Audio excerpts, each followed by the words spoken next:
Good evening mga fans! Ako po si Brian, ang boyfriend ng bayan. And welcome to our show, Friend Zone Diaries, kung saan pinapayuhan ang mga walang kwentang liham. Ang ating tagapagsulat ay nagmula sa Juan de la Cruz Street, Davao City. Dear Kuya Brian, tago nyo na lang ako sa pangalan na Jobert. Ako ay isang lalaking gwapo, matipuno, isang magaling na atleta, at higit sa lahat, mayaman. Nasa akin na daw lahat, sabi ng mga kaibigan ko. Maraming naiinggit sa akin. Ngunit, hindi nila alam na NGSB ako. No girlfriend since birth. Hindi naman siguro bading ako, choosy lang talaga ako sa babaeng papatulan ko. May nakilala akong babae at ang pangalan niya ay Lily. Si Lily ay babaeng simple lamang. Di masyadong maganda, hindi din pangit. Signal number 1 lang kung sa pag-asa.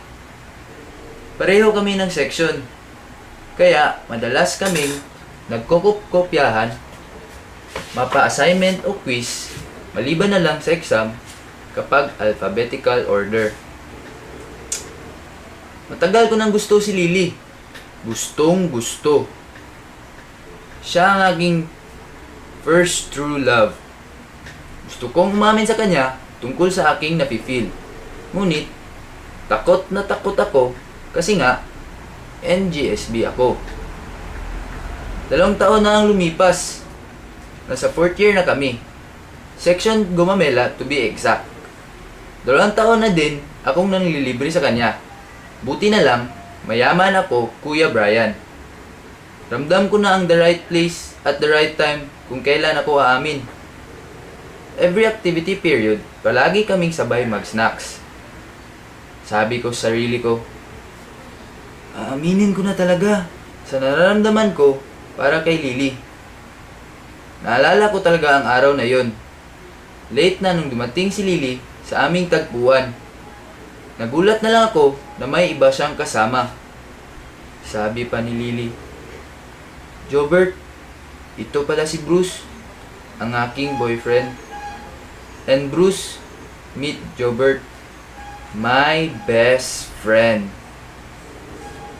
Grabe Kuya Brian, wasak na wasak ako. Ang bilis ng pangyayari. Di ako makapaniwala na may boyfriend na pala siya. At higit sa lahat, hindi ko matanggap na friends lang pala kami. Talaga bang NGSB na akong graduate? Anong tamang edad para umibig? Thank you sa pagbasa ng aking liham. Sana po'y matulungan ninyo ako sa inyong mga payo. Nagmamahal, Jobert. Well, Jobert, okay lang yan. Wala naman sa curriculum na kailangang magkasyota bago graduate. May konsuelo ka naman. Gwapo ka.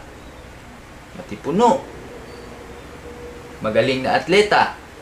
At higit sa lahat, mayaman. Pero, ewan ko lang kung totoo ang mga pinagsasabi mo. Jobert, may babae na talagang sadyang mapagkaibigan. And there's that point where 0.001% of chance in getting her heart. Pero kahit paano, saludo pa rin ako sa iyo, Jobert. Naglakas loob kang nagsabi ng iyong tunay na nararamdaman. Hindi biro ang pag-aantay ng 2 taon para lang makahanap ng tiyempo.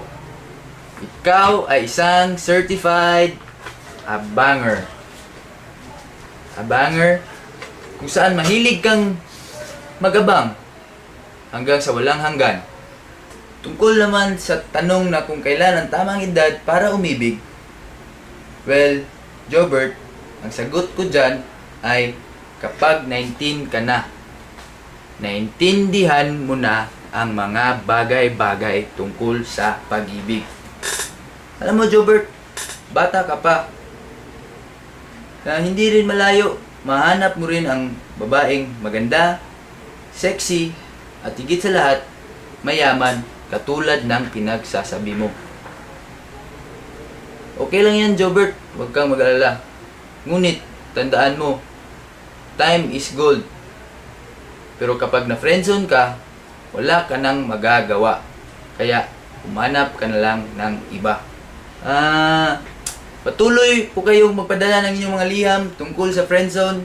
Ito po ang aking email. Ako po yung lingkod, Kuya Brian, ang boyfriend ng bayan. Hanggang sa susunod na sulat. Paalam. Queuing.